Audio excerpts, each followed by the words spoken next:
നിങ്ങൾക്ക് ആർക്കെങ്കിലും അങ്ങനെ തോന്നുന്നുണ്ടോ? കർത്താവെ, നീ രക്ഷിക്കാതിരിക്കുന്നത് എന്ത്? നീ പ്രാർത്ഥന കേൾക്കാതിരിക്കുന്നത് എന്ത്? നീ പ്രവർത്തിക്കാതിരിക്കുന്നത് എന്ത്? നീ ദുഷ്ടന്റെ ദോഷം കണക്കിടാതിരിക്കുന്നത് എന്ത് എന്ന് ആർക്കെങ്കിലും തോന്നുന്നുണ്ടോ? അതൊരു 1-ാം അധ്യായം കേട്ടോ. പക്ഷെ 2-ാം അധ്യായം എടുത്തേ, ഹബക്കൂക്കിന്റെ പ്രവചനം 2-ാം അധ്യായം എടുത്തേ. 2-ാം അധ്യായത്തിന്റെ 2 മുതൽ വാക്യങ്ങൾ. യഹോവ എന്നോട് ഉത്തരം അരുളിയത് കണ്ടോ? 1-ാം അധ്യായത്തിൽ മിണ്ടാതിരിക്കുന്ന ദൈവം, ശ്രദ്ധിച്ചോ? മിണ്ടാത്ത ദൈവം, ഉത്തരം പറയാത്ത ദൈവം, മറുപടി തരാത്ത ദൈവം, ദുഷ്ടന്റെ ദോഷം കണക്കിടാത്ത ദൈവം, വെറുതെ നോക്കി നിൽക്കുന്ന ദൈവം. പക്ഷെ 2-ാം അധ്യായത്തിൽ വന്നപ്പോ രംഗം മാറി. എന്താണ്? ദൈവം ഹബക്കൂക്കിന് ഉത്തരം കൊടുത്തു. ജീവിതത്തിൽ ദൈവം എന്തേ ഈ വിഷയത്തിന് മറുപടി തരാത്തത്? ദൈവം എന്തേ മിണ്ടാതെ ഇരിക്കുന്നത്? ദൈവം എന്തേ പ്രവർത്തിക്കാതെ ഇരിക്കുന്നത് എന്നൊരു 1-ാം അധ്യായം നിങ്ങൾക്കുണ്ടെങ്കിൽ, മക്കളെ, 1-ാം അധ്യായം കൊണ്ട് നിന്റെ ചരിത്രം തീരില്ല. നിന്റെ ജീവിതത്തിൽ ഒരു 2-ാം അധ്യായം ഉണ്ടാകും.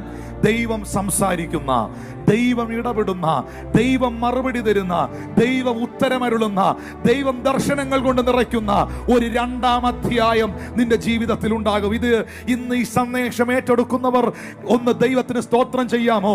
എൻ്റെ ദൈവമേ, എൻ്റെ ജീവിതത്തിൽ ദൈവം മിണ്ടാതിരുന്ന ഒരു 1-ാം അധ്യായമുണ്ട്. ദൈവം നോക്കി നിന്ന ഒരു 1-ാം അധ്യായമുണ്ട്. ദുഷ്ടന്റെ ദോഷം കണക്കിടാതിരുന്ന ഒരു 1-ാം അധ്യായമുണ്ട്. എന്തേ ദൈവമേ നീ അവിടുന്ന് പ്രവർത്തിക്കാത്തത്, മിണ്ടാതിരിക്കുന്നത് എന്ന് ഞാൻ ചോദിച്ച ഒരു 1-ാം അധ്യായമുണ്ട്.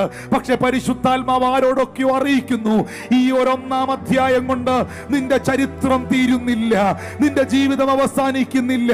നിനക്കൊരു 2-ാം അധ്യായമുണ്ട്.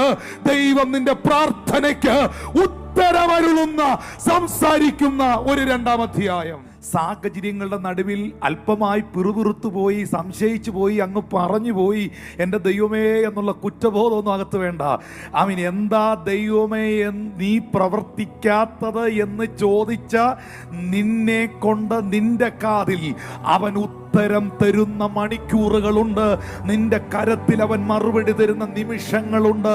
എത്ര പേർ വിശ്വസിക്കുന്നു? ആണ്ടുകൾ തീരും മുൻപേ, വർഷങ്ങൾ തീരും മുൻപേ അവന്റെ പ്രവൃത്തിയെ അവൻ ചെയ്തിരിക്കും. അവൻ അതിനെ ജീവിപ്പിക്കും. വിശ്വസിക്കുന്നവർക്കായി ഞാൻ ദൈവത്തെ സ്തുതിക്കുന്നു.